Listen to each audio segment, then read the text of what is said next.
Hallelujah. Hallelujah. Tayo po mga kapatid ay magsiyo ko muli. Tayo po ay manalangin. Hallelujah. O Diyos namin na makakamahal, kami po ay nagpapasalamat sa iyo sa umagang ito. Salamat sa iyong biyaya at salamat muli, Panginoon Diyos, na kami pinagtipon mo sa aming bahay-sambahan upang ikaw ay mapakinggan namin muli at muli, Panginoon Diyos, ikaw ay makaharap namin. Maraming salamat po, Panginoon Diyos, sa patuloy mo na ginagawa sa aming mga buhay. At nawa, Panginoon Diyos, sa munting Bible study namin sa mga oras na ito, ang lahat ng kaluluwa na nandito sa bahay-sambahan ay pagpalain, Panginoon Diyos. Nahayaan, Panginoon Diyos, na ang aming munting topic na pag-uusapan ay ito'y maging pagbubukas, Panginoon Diyos, sa mga bagay pa na hindi pa namin maunawaan. Na nawa, Panginoon Diyos, ang mga bagay na sa mga nasa hinaharap, Panginoon Diyos, ay higit pa na ito na mabuksan mo, Panginoon. Salamat po, Panginoon, at amin ipinagkakatiwala lamang ang aming gawain. At ito'y sa tanging pangalan mo lamang po, aming Panginoon sa Kristo. Lahat ay magsabi ng Amen. Amen. At bago po tayo magsiupo, mga kapatid, ating buksan ang ating banal na kasulatan sa Romans chapter 12, verse 1 to 2. Pero yung main text po natin, mga kapatid, ay nasa verse 2. Pero hayaan natin, mga kapatid, na basahin mula sa verse 1. Romans chapter 12, verse 1 to 2. Ating basahin po sa Tagalog. Kaya nga, mga kapatid, ipinamamanhik ko sa inyo alang-alang sa mga kahabagan ng Diyos na inyong iharap ang inyong mga katawan na isang haing buhay, banal, nakaaya-aya sa Diyos na siya ninyong katampatang pagsamba. At sa verse 2, main text natin, mga kapatid. At huwag kayong magsiayon sa sanlibutan ito, kundi mag-iba kayo sa pamamagitan ng pagbabago ng inyong pag-iisip, upang mapatunayan ninyo kung alin ang mabuti at kaya-aya at lubos na kalooban ng Diyos. Ang Diyos po ang magpala sa pagbabasa ng kanyang mga salita. Tayo po ay magsabi ng Amen, mga kapatid. At kayo po ay malaya ng makakaupo. Hallelujah. At babasahin ko po muli yung main text natin. Sabi po dito, at huwag kayong magsiayon sa sanlibutan ito. Sa tuwing naririnig po ito natin, mga kapatid, ano po yung naiisip natin sa bagay na ito? Huwag kayong magsiayon sa sanlibutan ito. Marahil maiisip natin bilang tayo ay may pagkaunawa na sa salita ng Diyos ay yung mga ginagawa ng tao sa labas. Yung mga mamasamang mga bagay na ginagawa ng tao. At sabi po dito, kundi mag-iba kayo sa pamamagitan ng pagbabago ng inyong pag-iisip. Para po pala maging iba yung gagawin natin na hindi tayo magsisiayon sa sanlibutan nito, mga kapatid, ay kinakailangan merong pagbabago ng inyong pag-iisip. Merong pagbabago sa ating pag-iisip na nung dati nakaisipan natin, kinakailangan po natin ngayon pagbabago, pag-iisip. At sabi po dito, upang mapatunayan ninyo kung alin ang mabuti at kaya-aya at lubos na kalooban ng Diyos. Yan po, main text natin. At nais ko po na pamagatan ang ating paksa upang meron po tayong masundan at maunawaan, mga kapatid. Ang title po ng ating paksa ay The New Normal. Ulitin ko po, mga kapatid, The New Normal. At kung maipa-plus po, ay mainam. Kung inyong matatandaan, mga kapatid, nung nakaraang mga linggo ay ipinaksa ng ating kapatid, The New Birth, ang bagong kapanganakan.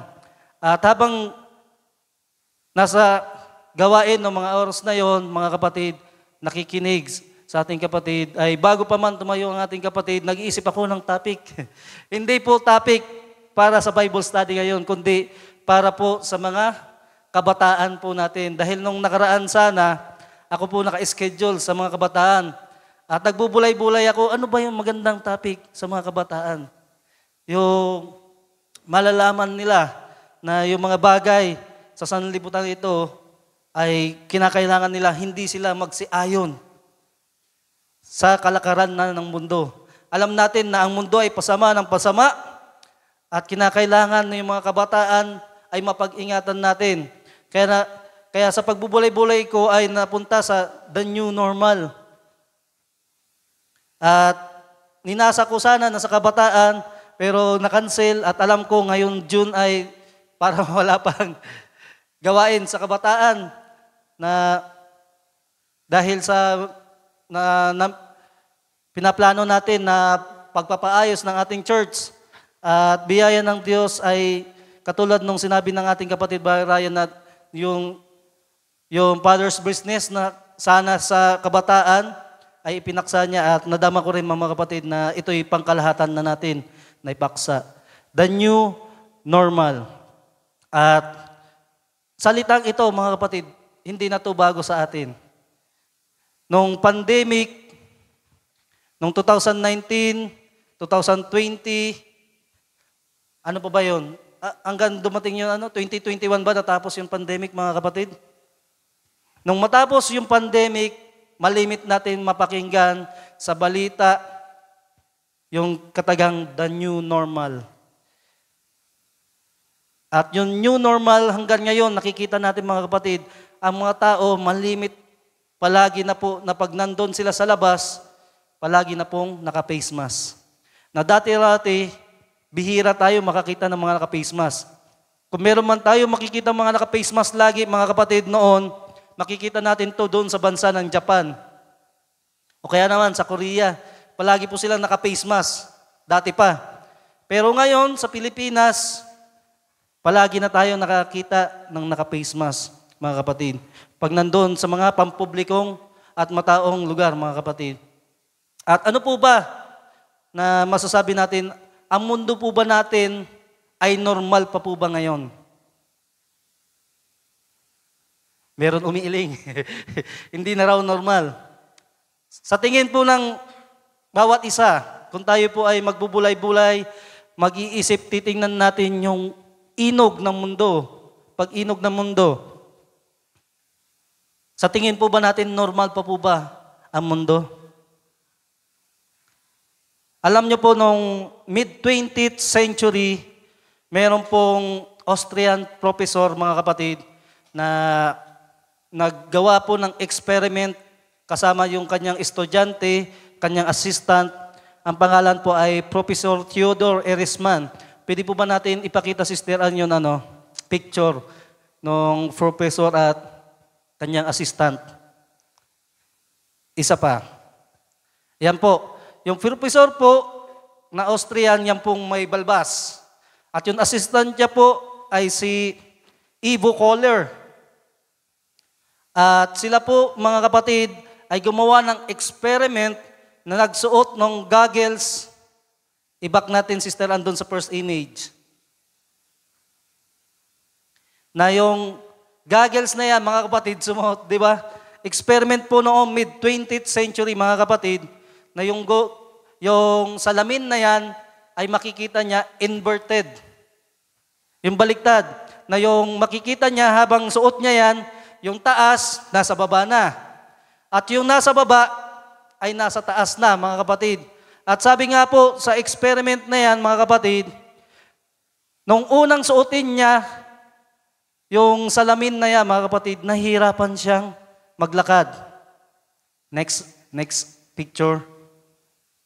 At kung titingnan nyo po sa YouTube, isi-search nyo po, makikita nyo po yung experiment na yan. Next picture, yung dalawa. Okay. Na makikita nyo mga kapatid, binigyan siya ng tungkod. Kung masi-search po sa YouTube, na napanuran ko habang nag-aaral mga kapatid, na binigyan siya ng tungkod at inaalalayan siya. Nung mga unang oras, unang araw po ng pagsuot niya nung goggles na yan, mga kapatid, yung salamin na yan, na inverted yung nakikita. At habang suot niya po yan, lumakad-lakad siya. Paglalakad niya, bumabangga siya sa upuan. Bakit? Baliktad kasi yung pagtingin niya. Kakaibang eksperimento, di ba mga kapatid? At kung titingnan natin yung eksperimento na ito, hindi ito normal. na pagtingin ng tao. Kasi, imbis na tama yung pagtingin mo, gagawin mo, mag-experiment kayo, baliktad. At alam nyo po ba yung ginawa nila mga kapatid? Sa loob ng 1 week, nakapag-adjust po yung nakasuot niyan. Palagi niya pong nakasuot sa loob ng 1 week. At sa loob po ng 1 week ay nakakapaglakad na siya na hindi na raw po masyadong mahirap maglakad. Kasi nung mga unang araw, mga kapatid, inaalalayan siya, dinala siya doon sa maraming tao. Tapos baragi siyang bangga-bangga sa mga tao. At napapatingin sa kanya yung mga tao kasi kakaiba yung panahon noon na merong suot, naglalakad, ganyan. Pinagtitinginan siya ng mga tao. At dumating po, mga kapatid, yun after 10 days, alam niyo po, sabi sa experiment, it began to feel normal. At kakaiba pa po, mga kapatid, dahil sa suot niya to, iba't ibang activity ginagawa nila. Yung professor niya ginagawa, tinutusok siya, ganyan. Siya naman, dinidepend niya yung sarili niya. Nadidepend niya na. Noong mga unang araw, hindi niya nahuhuli kasi imbis na pataas, nagagawa niya, pababa kasi inverted yung pagtingin niya. Pero after 10 days po mga kapatid, lahat ng mga ginagawa natin sa araw-araw na normal na mga bagay ay nagagawa niya. At alam niyo po ba yung higit pa nakakamangha, kaya niya na pong mag-bike na inverted yung pagtingin niya. Ganon po yung experiment.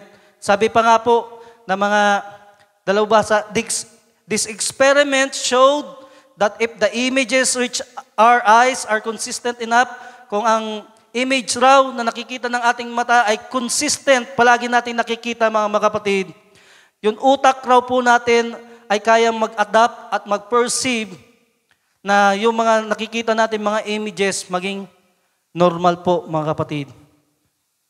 Na kung yun po ang palagi nakikita raw po ng ating utak, ng ating isip, iisipin po natin na yung mga bagay na nakikita natin ngayon sa sanlibutan ay normal na mga bagay na. At nawa, meron tayong nakukuha na hindi ko pa tinatalakay ang maraming mga bagay, pero nawa, meron po tayong nakukuha ng mga kapatid. Bilang tayo ay nakakapakinig na palagi ng salita ng Diyos, na kung ano raw po, yung palagi po pala na nakikita natin sa sanlibutan, iisipin natin na ito yung mga normal na mga bagay. Ang topic po natin, mga kapatid, ay the new normal. Na sa kabila po na ito'y bago sa kanya, sa loob po ng 10 days, nakapag-adjust po yung nag-experiment. At alam niyo po ba, dito sa mundo nito, kung tayo po pinanganak ng year mga 2000, mga kapatid, hindi na po bago sa atin yung internet. Yung mga social media. Pero kung tayo po ay mabubuhay paatras, mga 1900, mga 1990s, 1980s, sino po ba dito yung mga tao makapagsasabi, Barbie Lee, kaya ko sa panahon na yan mabuhay? Ngayon nga po, yung mga kabataan, yung mga tao, pag gising sa umaga, pag buklat ng mata, anong hinahanap agad? Hindi ako nagsabi doon, kayo. Diba, mga kapatid? Na imbis hanapin natin, magpasalamat sa Panginoon, hanapin yung ating banal na kasulatan, magbasa. Pero yung inuuna natin, ano? Cellphone. At ganun po, mga kapatid. At dahil sa mga bagay nito, mga kapatid, makikita natin yung mundo sa panahon natin, normal na sa atin na mayroon social media, mayroon mga internet, at makita pa natin, mga kapatid, na lahat na ng mga bagay sa panahon natin ngayon ay tila baga komportable na dahil sa mga advanced technology na meron tayo. At yung mga bagay nito, nakikita natin ito, mga kapatid, na ito'y normal na sa pang-araw-araw natin. Na dati-rati na kailangan magsisiga pag magsasaing, Pero ngayon, pwede nang bumili ng uling. Dati-rati maghahanap pa ng igatong. Pero ngayon, bibili na lang ng igatong, kaya bibili ng gasol. Yun po ay naging normal na sa ating mga kapatid. At meron mga bagay sa sanlibutan natin na nangyari, tila baga naging normal na. Tingnan natin yung COVID-19 po, mga kapatid. Nung magka-COVID-19, lahat tayo mayroong pagkatakot na naramdaman noon. Kasi bakit? Hindi yun normal na nangyayari sa pang-araw-araw natin na buhay. Na biglang isang araw, mag-a-announce yung gobyerno, lockdown. Hindi mga kapatid, di ba? Hindi po ito normal na nangyayari at tayo po ay shock na shock sa mga bagay na yan. At pagkatapos po ng mga ilang mga taon o kaya buwan, anticipated na natin, lockdown na naman. Di ba? Gagaan yung quarantine, yung lockdown, pwede nang lumabas. Pag ilang buwan na naman, di na naman pwedeng lumabas. Nung una, kinakabahan tayo kasi hindi yun normal. Pero nung paulit-ulit na sinasabi lockdown, tapos sinasabi natin, ay wala yan, hindi naman yan darating sa atin. Di ba? Tila baga nagiging normal na sa atin at nawawala na yung pagkatakot natin sa COVID-19 nung panahon noon. Dahil nung mga unang araw pa nung COVID-19, pupunta yung mga head of the family, sila lang yung pwedeng lumabas, pupunta sa palengke, balot na balot, naka-jacket, ang init-init. Pagdating sa bahay, bago pumasok sa bahay, doon na magbibihis sa labas, maliligo doon sa labas. Pero nung makasanayan po natin, tila baga naging normal na mga kapatid. At kung titingnan nyo po sa panahon natin, ang mundo, meron pong nararanasan. Milyon na mga hektarya nasusunog. Wildfire. Earthquakes. Di ba palagi natin yan napapakinggan mga kapatid? Storms, mga hurricanes, typhoon. At nakikita natin yung mga giyera sa iba't ibang bansa. Pero nagkakaroon pa po ba ito ng pagkatakot sa atin? Masasabi natin nung bata pa tayo, pag nakaparinig tayo ng ganyan, natatakot tayo. Di ba? Kasi iisipin natin, ay, normal na yan. Normal na yan. Nung unang araw, nung magyera sa Ukraine, normal na yan na mayroong gera. Nang dumating sa panahon natin ngayon, hindi na tayo nag-update patungkol doon sa gera ng Russia at Ukraine, mga kapatid. At alam niyo po ba, mga kapatid, at ang isa pa na normal sa buhay ng tao na tinitingnan natin, ay nagkakaroon ng sakit ang tao at namamatay. At iniisip natin, normal na yan sa tao, namamatay. Pero kung isipin natin mga kapatid, normal po ba ang ganitong kalagayan? Tingnan po natin sa creation ng tao. Sa Genesis chapter 2 verse 15, sabi po dito mga kapatid,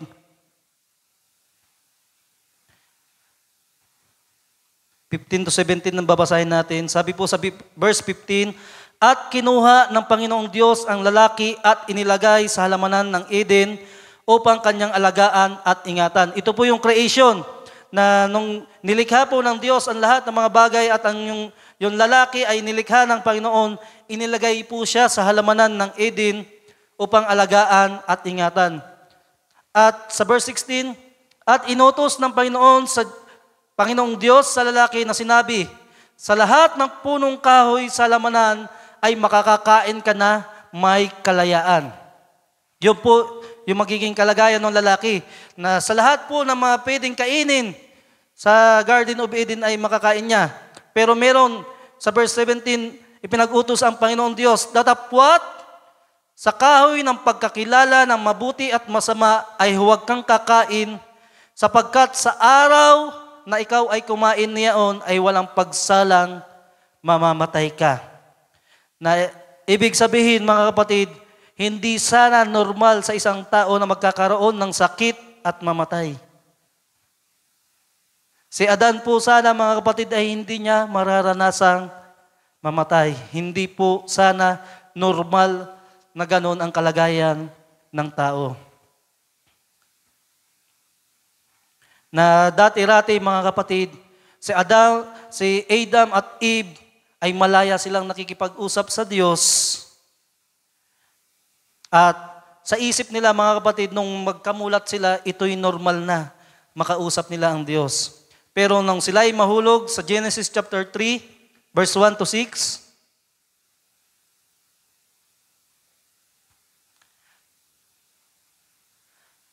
ang serpente nga ay lalong tuso. Kung titingnan nyo mga kapatid, ahas. Pero sa English, kung babasahin natin, ito ay serpent. Now the serpent was more subtle than any beast of the field. At itong serpente na ito, mga kapatid, ay hindi ito yung ahas natin ngayon na masasabi natin.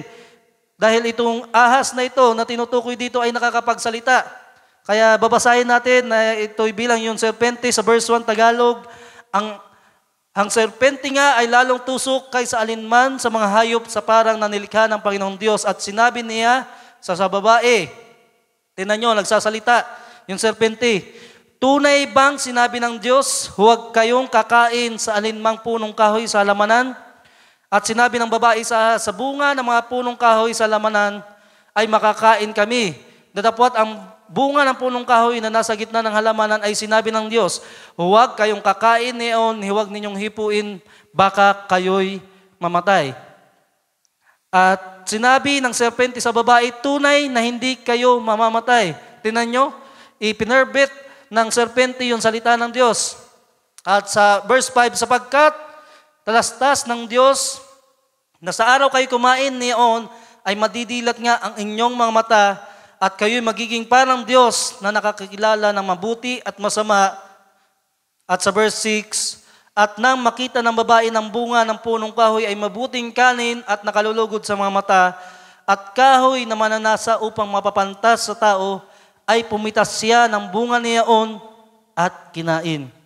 Sa kabila po ng utos ng Diyos, ito'y sinuway ng babae. At binigyan din niya ang kanyang asawang kasama niya, at ito'y kumain. Na makikita ninyo mga kapatid, na sana yung kalagayan ng tao hindi nagkakasakit at hindi namamatay, ay nagkaroon sila ng kamatayan na dahil sa pagkakasala sa kanilang pagkahulog mga kapatid. Na kung titingnan nyo sa Revelation chapter 12 verse 9, and the great dragon was cast out, that old serpent called the devil and Satan. Na yung nandun palang serpente, old serpent na nandun sa Garden of Eden, yun pala ay si Satanas, which deceived the whole world. Na nung madaya niya si Adan at Eva, ang nadaya niya po mga kapatid ay ang buong mundo na. He cast out into the earth and his angels were cast out with him. Na nung madaya niya, mga kapatid, yung buong sanlibutan, doon na nagsimula na makita natin na tila baga normal na sa tao yung mamatay. Pero nawa, mga kapatid, makita natin ngayon na hindi pala ito yung normal na dapat na kalagayan ng tao. Na dati-rati, si Adan at si Eva ay malaya na nakikipag-usap sa Diyos dahil sa pagkasala nila.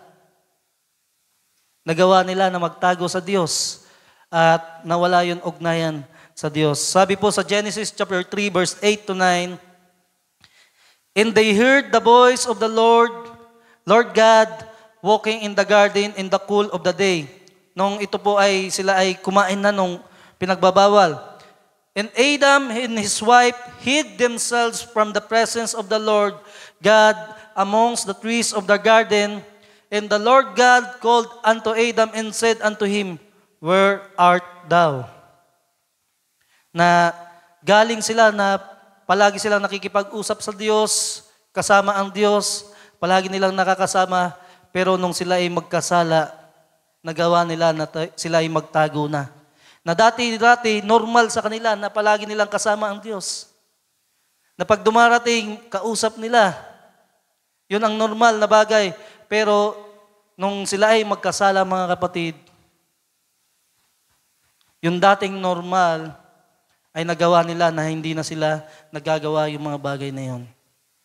At kung titingnan natin hanggang sa panahon natin ngayon, na sana yung mga anak ng Diyos, normal sa atin na palagi natin kausap ang Diyos, pero napapabayaan natin. Na dapat sana sa mga mananampalataya, normal na laging nasa pananalangin, kausap ang Diyos. Pero dahil sa pagkahulog ng tao, nakakalimutan na natin na dumulog sa ating Diyos. At alam niyo po ba, ang pinakamahirap na pagdulog sa pananalangin sa Diyos, ang mga tao nahihirapan pag mayroong mga pagkakasala, lumapit. Kasi ang ginagawa natin, automatic na nangyayari sa tao, nagtatago. At nawa mga kapatid ay meron tayong nakikita na dati-rati normal nila Adan at Eva nakasama ang Diyos. Ngunit dahil sa pagdaya ni Satanas ay ito ang nangyari. At alam niyo po ba sa panahon natin, Satan's greatest weapon ay yung ninonormalize niya yung mga maling bagay. Ninonormalize niya yung mga evil na mga bagay na ini-influence niya ang mundo. Pwede na po natin tingnan, Sister Ann, yung isa pang folder doon sa loob ng ano. Normalize screenshot, yun screenshot. Na yung greatest weapon ngayon, sabi po, ito ay in-screenshot ko. Ito yung kaisipan ng mundo natin ngayon. Nasa social media. Kaya kung palagi po tayong nasa social media, kung ito ang palagi makikita natin, mga kapatid, makikita natin na ito'y tila baga na normal na bagay, masasanay po tayo. Kinuha ko to. Sabi po dito, normalize not responding to people until you're in a suitable mood to talk. Sabi ng mga tao, gusto nilang i-normalize na gusto lang nilang makipag-usap sa tao pag yung mood nila ay nasa mood. Yung maganda yung mood nila. At isa pa, normalize lying. Tingnan nyo mga kapatid, yung kaisipan ng sanlibutan. Gusto nila na maging normalize yung pagsisinungaling. Normalize lying to people who ask you too many questions about your personal life. Na kung bababasa natin sa banal na kasulatan, hindi dapat nagsisinungaling. Ang mga sinungaling, sabi po sa banal na kasulatan, ay hindi makakapasok sa kaharian ng Diyos. Pero yung mga taong natin, sa panahon natin ngayon, gusto nila na i-normalize yung pagsisinungaling. Bakit? Ayaw kasi nilang mabuksan yung personal life nila, mga kapatid. Next screenshot. At sabi pa dito, why is teen pregnancy so normalized? Sa panahon po natin, mga kabataan ngayon, ito yung isang bagay, bakit gusto ko na ipangaral ito sa mga kabataan, the new normal. Kasi bakit? Ito na yung sa panahon natin na nagiging normalized yung teen pregnancy. Na out of wedlock, mga kapatid, sa kasal, na normalize na magkaroon muna ng anak, hindi pa mag-asawa.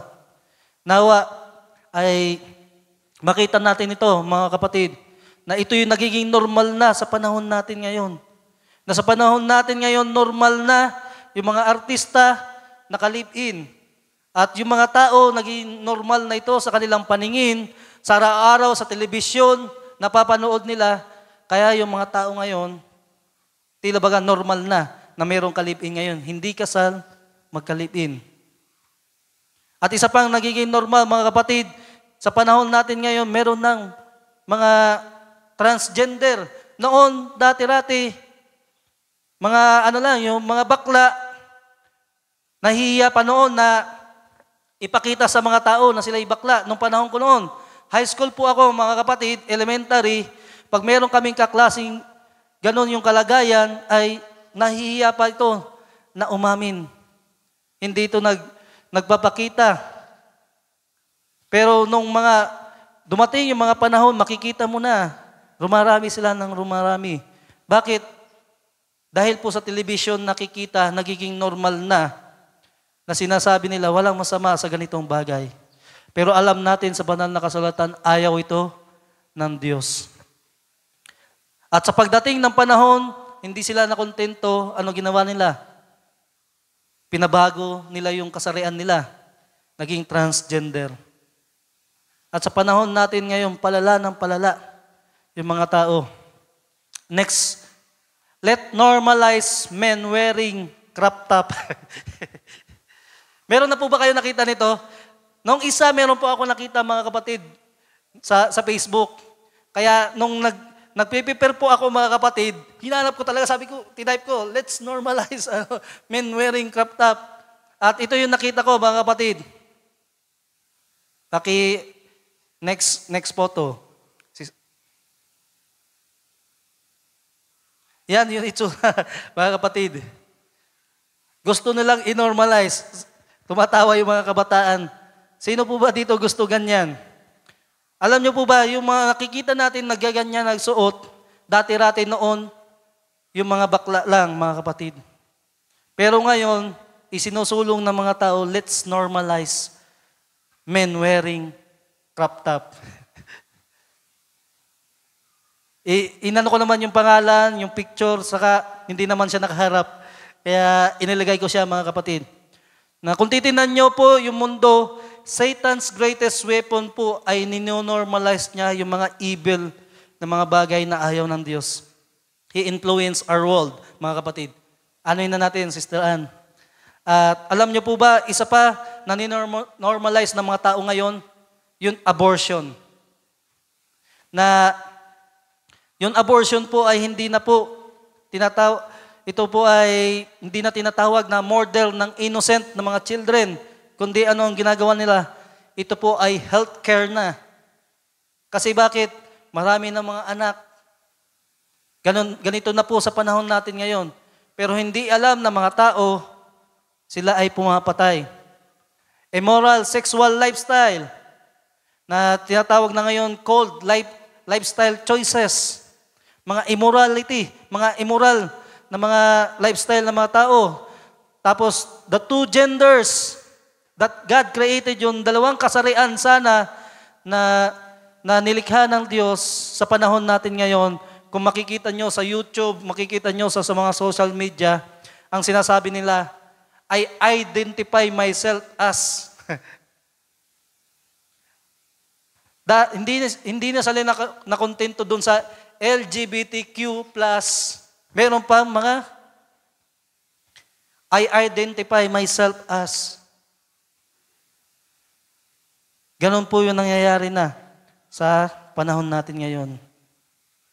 Is the new normal po sa panahon natin. At kung ito po yung palagi nakikita ng mga tao,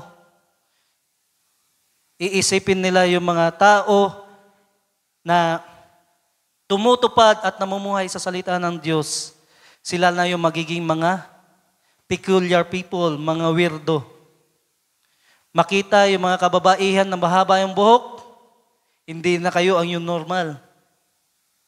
Makita yung mga kababaihan natin na nakasuot ng may kabanalan, mahaba yung palda, titingnan na kayo na bilang mga aswang. Na dapat sana, yun ang normal na kalagayan ng mga tao, pero sa panahon natin ngayon, na yung mga namumuhay sa salita ng Diyos, sila na yung mga weirdo, sila na yung mga peculiar, mga kapatid. At sa 2 Corinthians chapter 4, verse 4, sabi po dito, in whom the God of this world hath blinded the minds of them which believe not. Kaya po pala, yung mga hindi naniniwala na nampapalataya, nakakakilala sa ating Panginoon Diyos, sila po ay patuloy na nililinglang at binubulag ng Diyos ng sanlibutan na ito. Lest the light of the glorious gospel of Christ, who is the image of God, should shine unto them. At sa Hebrews chapter 2 verse 1, for there's reason We must pay closer attention to the things we have heard, or we may be drift away.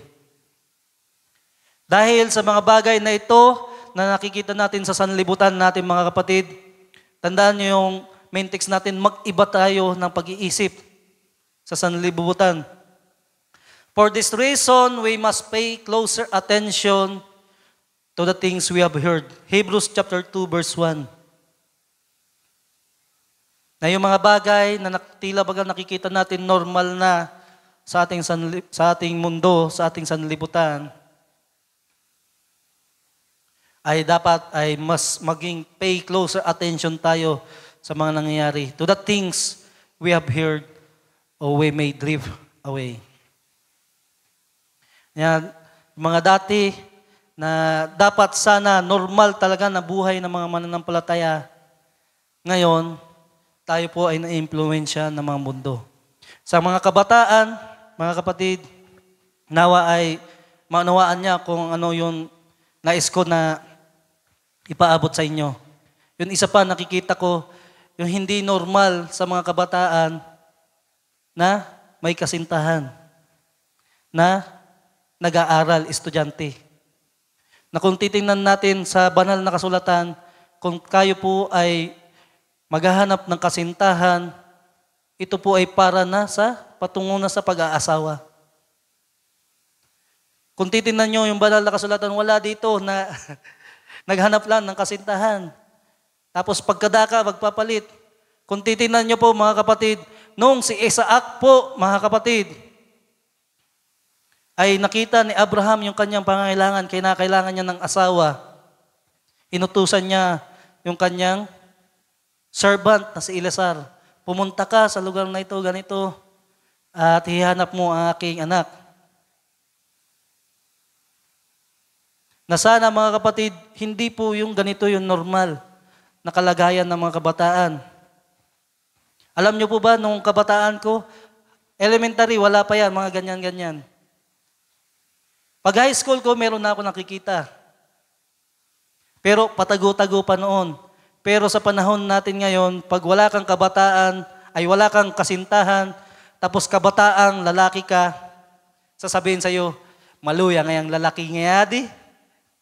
Di ngayon nakahanap, di ba? At sa panahon natin, mas madali na po yung maghanap. Bakit?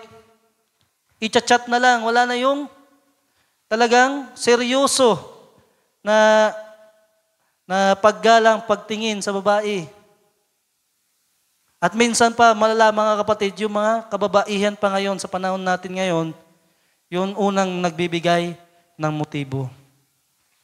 Sana po mga kapatid, makita natin ito sa mga kabataan na yung ganitong kalagayan, hindi po ito normal na kalagayan sana ng mga kabataan. At nawa ay makuha nyo, huwag kayong magsiayon sa sanlibutan ito, kundi mag-iba kayo sa pamamagitan ng pagbabago ng inyong pag-iisip. Amen? Na kung dati-rati, ganito yung kalagayan natin, pinapaabot ng ating Panginoong Diyos, ng ating Panginoon, mag-iba kayo sa pamamagitan ng pagbabago ng inyong pag-iisip. Na yung mga dati, na tila baga normal sa atin,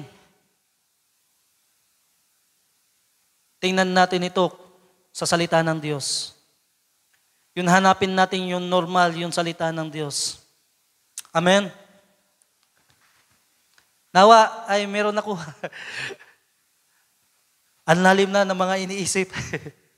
Pero nawa mga kapatid, sa mga ganitong mga bagay, mabuksan yung pangunawa po natin.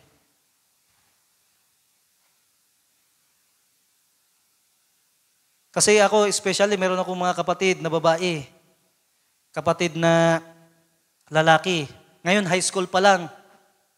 At palagi na, meron. Dahil sa kabataan, palagi yan, meron magchat-chat talaga. Hi, hello, kumain ka na. At yung mga kabataan naman. Diba? Pero, kung titignan nyo po mga kapatid, hindi ito normal na kalagayan po sana ng mga tao. Sa ganitong, kung gusto po natin ay yung handa na po tayo sa pag-aasawa. Nakatapos tayo sa pag-aaral, hanggat maaari, mga kapatid. Nakatulong na sa pamilya. Masasabi ko to, mga kapatid, bakit? Naranasan ko po yung maling kalagayan po. Na ako po, at kami ng aking may bahay, ay hindi namin alam noon yung ganitong mga bagay. Mapalad po yung mga kabataan nakakapakinig ng ganitong mga bagay. Kasi po imbis na hindi kayo mapapahiwalay sa salita ng Diyos, dati-rati hindi ko ito napapakinggan. Kaya anong nangyari noon?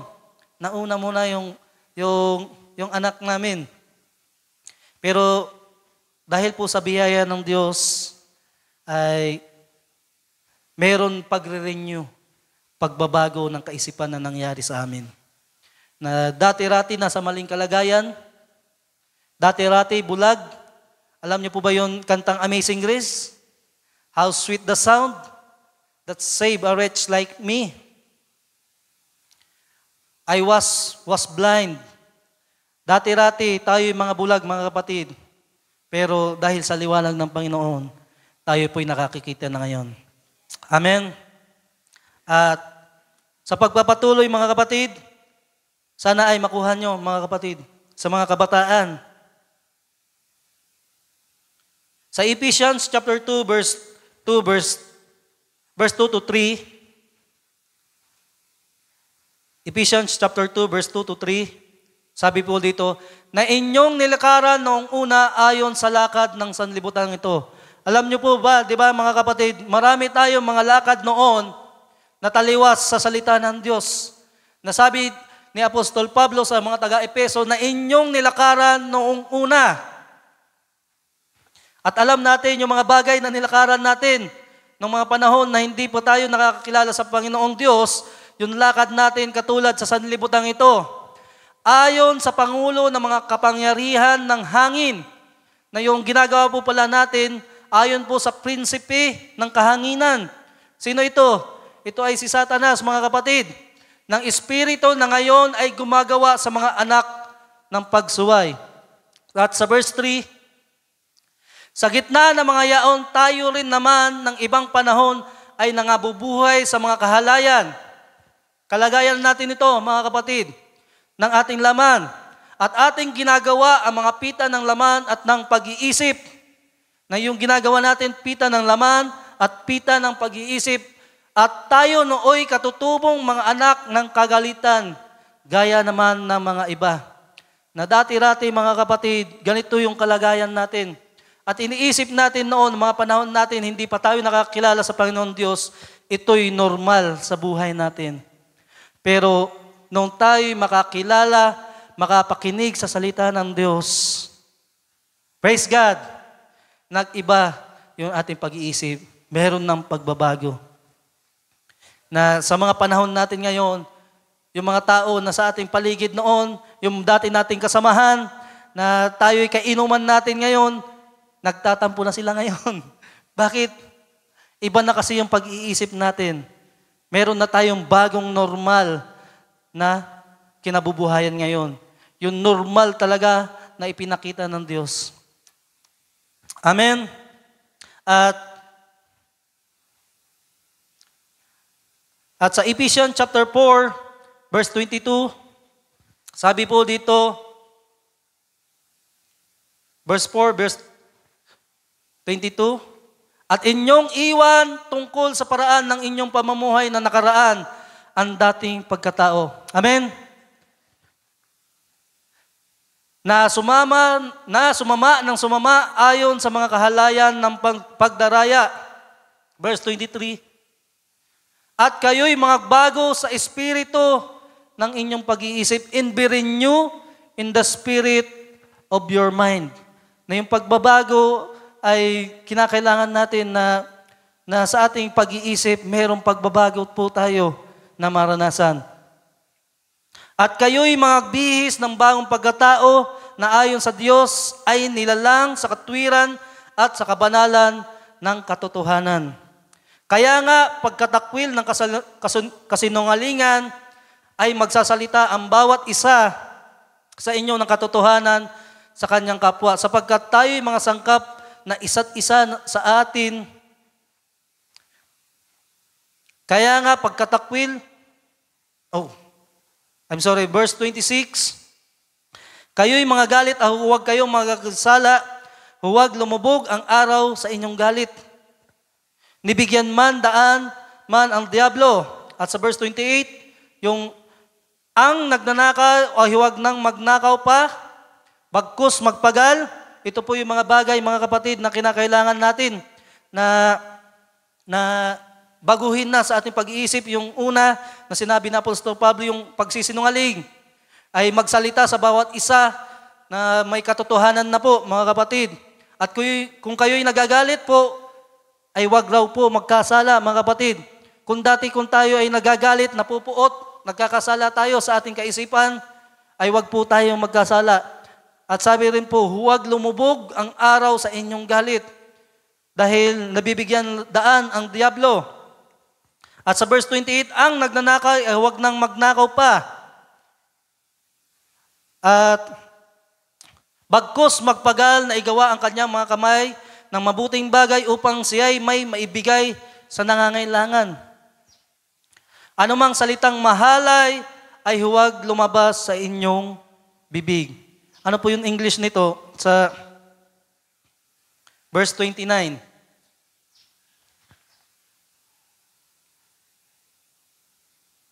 Let no corrupt communication proceed out of your mouth.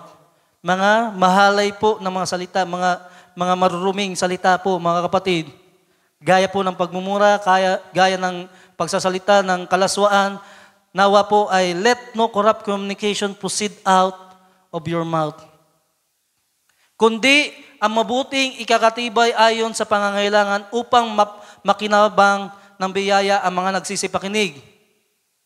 At huwag ninyong pighatiin ang Espiritu Santo ng Diyos na kanya kayo'y tinatakan hanggang sa kaarawan ng pagkatubos. At verse 21, at ang lahat ng kapaitan, yung lahat po ng kapaitan natin, mga kapatid, sa ating buhay, at kagalitan, at pagkakaalit, meron pa dito, kadaldalan, at panglilibak ay mga alisnawa sa inyo, pati ng lahat ng masamang akala. Yung pag-iisip po ng mga masamang akala. Yung mga sinasabi ngayon, kasi yung ano natin ngayon, yung termino na sa atin ngayon, normal na termino, tamang hinala. Pero dito po, pati lahat ng masasamang akala. At magmagandang loob kayo sa isa't isa, mga mahabagin, na magpatawaran kayo sa isa't isa, gaya naman ng pagpapatawad sa inyo ng Diyos kay Kristo. Amen. Nawa po ay lahat ito ay maalis sa atin. Yung kapaitan, kagalitan, pagkakaalit, pagsisinungaling, pagnanakaw, kadaldalan, panlilibak, mga alis nawa sa ating mga kapatid. Amen. At mayroon pa isang normal during end times. Sa 2 Timothy chapter 4, verse 3 to 4, ito'y sa panahon natin, sapagkat darating ang panahon na hindi nila titiisin ang magaling na aral. Tingnan niyo po, mga kapatid, sa panahon natin ngayon, meron raw po, sabi ni Apostol Pablo nung nakaraan noon, meron raw po darating na panahon na hindi nila titiisin ang magaling na aral. Kundi pagkakaroon nila ng katinang tainga, ay magsisipagbunton sila sa kanilang sarili ng mga gurong ayon sa kanilang sariling mga masasamang pita. Na yung mga mangangaral, pag medyo masakit, manalita na ngayon, inaano yung buhay natin, ayaw natin pakinggan.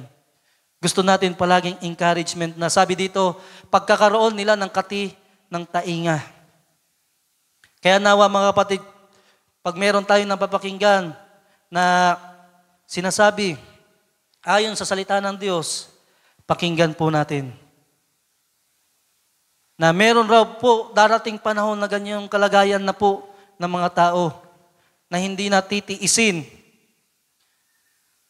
Hindi nila titiisin ang magaling na aral. Makikita nyo yan, sunod na araw, wala na. Hindi na bumalik. Bakit? Hindi nagustuhan yung napakinggan. Kaya nawa mga kapatid, ay huwag tayo maging ganito yung kalagayan natin. At sa verse 4, at ihiwalay sa katotohanan ang kanilang mga tainga at ang mga ibabaling sa katha. And they shall turn away their ears from the truth, na yung mga katotohanan na salita, and shall be torn unto fables, yung mga kathang mga bagay. Sa Luke 17, verse 26 to 30, sabi po dito mga kapatid, ito'y sa panahon po na ang Panginoon ay meron siyang ishinare, at sabi ng ating Panginoon, and at it was in the days of Noah, kung paano raw sa kaarawan ni Noe, mga kapatid, so it shall be also in the days of the Son of Man. They did eat, they drank sa panahon po ni Noah. Tingnan niyo po mga kapatid, normally po ito na nangyayari. They did eat, they drank, they married wives, they were given in marriage until the day that Noah entered into the ark and the flood came and destroyed them all. Ito po ay normal na nangyayari sa panahon ni Noah. At sabi po ng ating Panginoon, as it was in the days of Noe, so shall it be also in the days of the Son of Man. Na sa panahon po ng ating Panginoon, sa kanyang pagbabalik, mga kapatid, ganito yung magiging mangyayari rin sa mga tao. Na magiging normal na sila po ay kumakain rin, they drank, they married wives. At sabi po sa verse 28, likewise also, at it was in the days of Lot, they did eat, they drank, they bought, they sold, they planted, they builded. But the same day that Lot went out of Sodom, it rained fire and brimstone from heaven and destroyed them all. Even thus it shall be in the day when the Son of Man is revealed. Kung titingnan niyo po mga kapatid, sa panahon po natin, ganito rin po yung normal nangyayari sa panahon po natin. Kaya kung hindi po tayo magiging mapagbantay, hindi po tayo magiging katulad ni Noe na naghihintay mga kapatid, pwede tayong masumpungan sa ganung kalagayan. Sabi nga po na yung mga bagay na ito ay mga bagay na natural na nangyayari sa buhay ng tao. Normal na buhay. Pero, ang pinopoint po ng ating Panginoong Jesucristo dito, na yung mga tao, ginagawa nila yung mga bagay na ito, araw-araw, kung alin yung gusto nila mga kapatid, na kinalimutan na nila yung salita ng Diyos. Na namumuhay na sila ng buhay nila, na tila baga iniisip nila na lahat ng bagay ay okay at normal. Pero nakalimutan na nila na maghintay sa Panginoon. Pero ang magandang bagay mga kapatid, meron po tayong hinihintay na new normal. Amen? Na itong new normal ito yung new normal na katulad po sa panahon nila Eva bago pa sila mahulog sa pagkakasala. Na yung normal sana na kalagayan ng tao, palaging kasama ang Panginoon Diyos, kausap siya. Pero meron darating na araw po, new normal, na ito yung tunay na normal po na mangyayari na po sa buhay natin. Amen. Sa Revelation chapter 21, basahin po natin.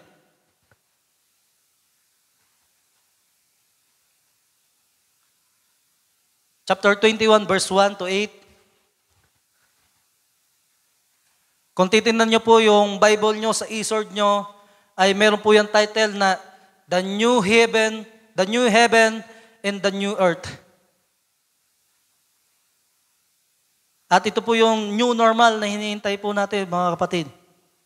Sa verse 1, sabi po dito, and I saw a new heaven and a new earth. For the first heaven and the first earth were passed away, and there was no more sea. Ito po ay yung vision na nakita ni John, mga kapatid. At sabi niya sa verse 2, and I, John, saw the holy city, New Jerusalem, coming down from God out of heaven, prepared as a bride adorned for her husband. And I heard a great voice out of heaven saying, Behold, the tabernacle of God is with men, and He will dwell with them, and they shall be His people. And God Himself shall be with them and be their God.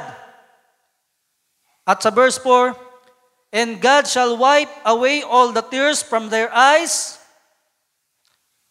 and there shall be no more death, neither sorrow nor crying, neither shall there be any more pain, for the former things are passed away. Pwede po ba natin basahin sa Tagalog? Sabi po dito, sa darating na new heaven and new earth, sa bagong normal na mangyayari sa buhay ng mga mananampalataya, mga kapatid. Sabi po dito, at papahirin niya ang bawat luha sa kanilang mga mata. At sa panahon nito, mga kapatid, sabi dito, at hindi na magkakaroon ng kamatayan. Hindi na magkakaroon pa ng dalamhati, o ng pananambitan man, o ng hirap pa man, ang mga bagay ng una ay naparam na. Amen? Nasa bagong normal na buhay po pala, mga kapatid, na inaabangan natin na ibibigay sa atin ng Diyos, ibabalik doon yung no more death. Na napakinggan natin kanina na si Eva at Adan, na yung kalagayan sana nila, walang sakit at kamatayan, pero dahil sa pagkahulog, sa pagkakasala, nagkaroon na ng kamatayan yung tao, mga kapatid. Pero sa darating na araw, mga kapatid, ibinibigay sa atin ng ating Panginoon, there shall be no more death.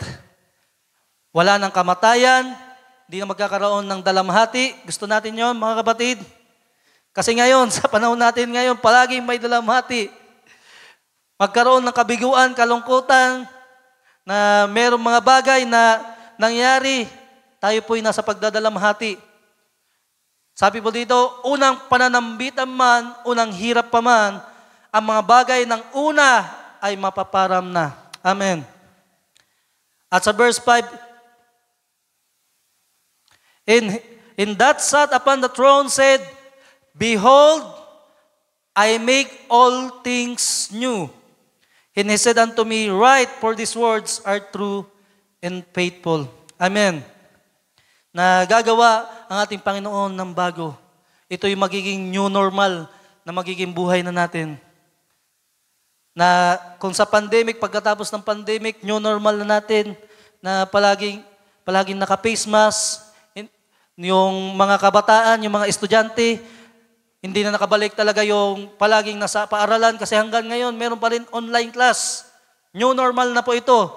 Pero sa panahon na darating po, sabi po ng ating Panginoon, Behold, I make all things new. Amen. At sa verse 6, And He said unto me, It is done, I am Alpha and Omega, the beginning and the end. I will give unto him that is a thirst of the fountain of water of life freely. At sa verse 7, He that overcometh shall inherit all things, and I will be his God, and shall be my son. Amen. Sa lahat raw po, mga kapatid, na nagiging mananagumpay, kayo raw po ay magmamamana ng lahat mga bagay, shall inherit all things. At sa verse 8, ito naman po yung nakakalungkot. Sa mga tao raw po na but the fearful and unbelieving, sa mga hindi po nanampalataya, naniwala, and the abominable and murderers, warmongers, sorcerers, and idolaters, and all liars shall have their part in the lake which burneth with fire and brimstone, which is the second death.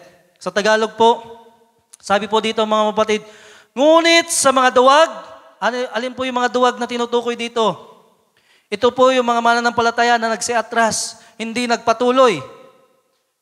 Ngunit raw po sa mga duwag, sa mga hindi mananampalataya, sa mga hindi naniwala sa ating Panginoon sa mga kasuklam-suklam at sa mga mamatay tao, sa mga makipaapid, sa mga manggagaway, sa mga mapagsamba sa Diyos-Diyosan at lahat ng mga sinungaling, mga kapatid. Ang kanilang bahagi ay sa dagat-dagatang nagniningas apoy at asopri na siyang ikalawang kamatayan. Ganon po ang mangyayari sa mga tao na hindi mananampalataya, hindi tatanggap sa ating Panginoon. Kaya nawa mga kapatid, bilang tayo'y may pagkakilala na, sana hindi tayo masumpungan doon sa una na, ngunit sa mga duwag, sa mga hindi nagpatuloy, umatras, hindi pinananganan yung salita ng Diyos. Ang kanila palang kahinatnan ay bahagi sila sa dagat-dagatang nagniningas sa apoy at asopri. At sa Philippians chapter 4, verse 8 to 9,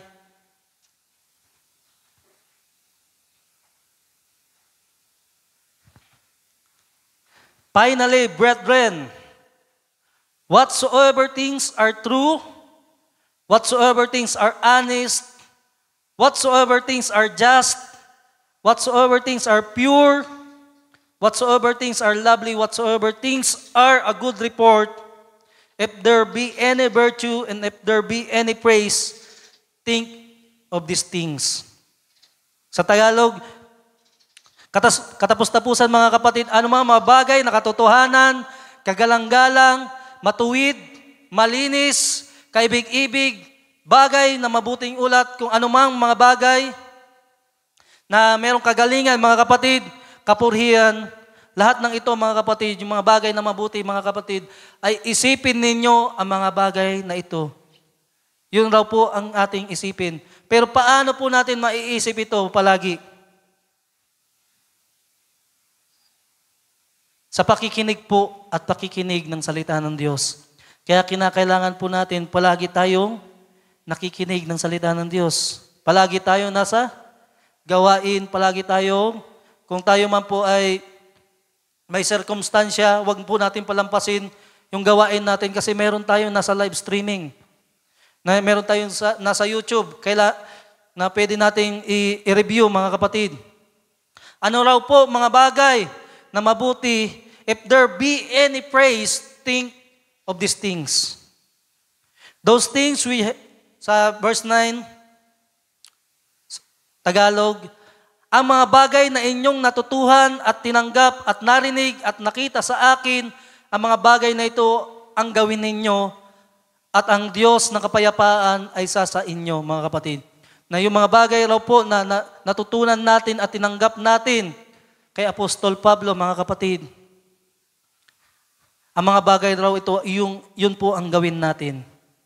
Pag ito po ang ginawa natin, sabi po, at ang Diyos ng kapayapaan ay sa inyo. Amen. Kaya minsan, merong hindi payapa sa ating buhay. Bakit? Hindi natin nagagawa yung mga mabubuting bagay. Pero kung gusto ninyo ng payapang buhay, gawin po natin yung mga inahabilin ni Apostol Pablo. At balikan po natin yung main text natin, Romans chapter 12, verse 2. At huwag kayong magsiayon sa sanlibutan ito, kundi mag-iba kayo sa pamamagitan ng pagbabago ng inyong pag-isip, upang mapatunayan ninyo kung alin ang mabuti at kaya-aya at lubos na kalooban ng Diyos. Amen. Nawa mga kapatid, ay meron po tayong nakuha na paksa natin, the new normal. Nakita natin yung realidad ng buhay. Nakita natin yung normal na kalakaran ng sanlibutan na nasa social media, nasa television, kung anong-anong mga bagay ang ino-offer sa atin na tila baga pag tinitingnan natin, akala natin ito yung normal na buhay ng isang tao. Pero kung nais po natin makita talaga yung normal na buhay ng isang tao, tingnan po natin yung aklat ng buhay. Ang ating mga Biblia.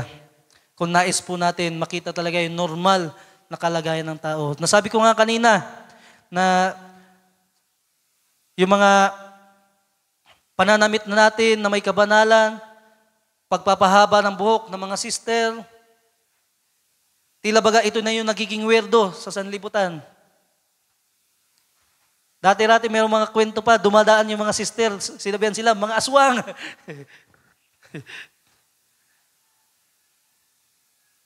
Kasi bakit? Hindi na ito yung normal na nakikita ng sanlibutan. Nakikita na nila yung mga fashion trends sa panahon natin ngayon. Pero nawa mga kapatid, walang mga kabataan, mananampalatayang ganito yung pag-iisip, kundi nagbago ng kaisipan. Amen? Hallelujah. Nawa po ay meron po kayong nakuha at pinagpala at nawa sa mga naabot, meron po kayong nakuha, encouragement o pagsasaway, nawa ay isipin na ito na tayo po ay iniibig ng Diyos at ito'y pinapaabot sa atin upang mabago po yung pag-iisip natin, yung buhay po natin. At makita natin na yung tayo'y higit pa na mag-enjoy sa salita ng Diyos. Kasi hindi po natin magagawang mag-enjoy sa salita ng Diyos kung yung kaisipan po natin ay katulad pa rin po ng sanlibutan. May iisip natin, sasabihin natin, ano naman to, ang tagal naman magsalita nito. Tapos maya-maya, ay, meron pa palang tatayo, meron pang preacher. Pero sa mga nagbago na yung kaisipan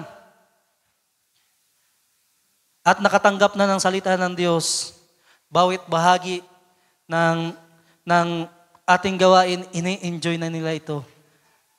Yun talaga yung nakuha ko doon sa panalangin ng ating kapatid Barjeri kanina. Yung enjoy, yung pag-enjoy sa salita ng Diyos.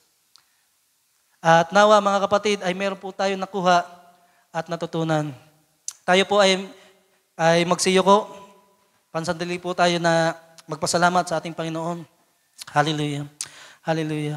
O dakilang Diyos, kami po ay nagpapasalamat sa iyong biyaya at binahaging salita sa amin. At nawa Panginoon Diyos ay kasama ang aking mga kapatid, sila po ay nakinig. At nawa Panginoon Diyos, hindi ito yung pagtatapos nila sa pagbubulay-bulay sa paksang ito, na yung paksa na ibinigay mong inspirasyon, Panginoon Diyos, the new normal, na nawa, Panginoon Diyos, ay mag-iba kami ng kaisipan, na dati-rati akala namin na yung mga bagay nakikita namin sa sanlibutan, yung mga nangyayaring gera, nangyayaring mga lindol, nangyayaring mga bagyo, mga hurricanes, Panginoon Diyos, tila baga ito'y nagiging normal na sa aming kaisipan, kundi hindi pala ito yung normal sana na kalagayan ng buhay namin, Panginoon Diyos. Na disin sana, Panginoon Diyos, kami nag-i-enjoy na palaging kasama ka ay nangyayari, Panginoon Diyos. Naroon kami sa pagtatrabaho na yung normal sana na kalagayan ng tao ay hindi nagtatrabaho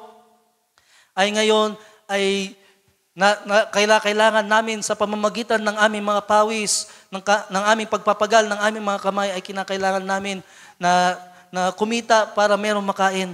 At nawa, Panginoon Diyos, ay tulutan mo na kami masigit pa na mag-enjoy sa iyong salita. Na nawa, nakita ng aking mga kapatid yung bagong normal na ibinibigay mo sa hinaharap. At nawa, Panginoon Diyos, ito yung realidad na makita namin, na magkaroon kami ng pagbabago ng aming kaisipan, na hindi kami maging katulad ng sanlibutan na lahat ng mga masasamang bagay ay tila baga ginagawa na nilang nino-normalize na yung mga kasuklam-suklam na mga bagay sa iyong harapan. At nawa, Panginoon Diyos, gabayan mo kami, ang mga nanay, mga tatay, mga kabataan, mga bata, at mula sa aming mga elders, sa aming mga manggagawa, Panginoon Diyos, ay ingatan mo kami sa lalang ng kaaway. At nawa, Panginoon Diyos, at higit pa kami na makita, mag-enjoy po sa salita at kasabikan ang bagong paghahari mo na ino-offer sa amin. O Diyos, maraming salamat po at sa iyo lamang po namin binabalik lahat ng papurit, pasasalamat at pagdakila. At ito ay sa tanging pangalan mo lamang po, aming Panginoon Kristo. Amen.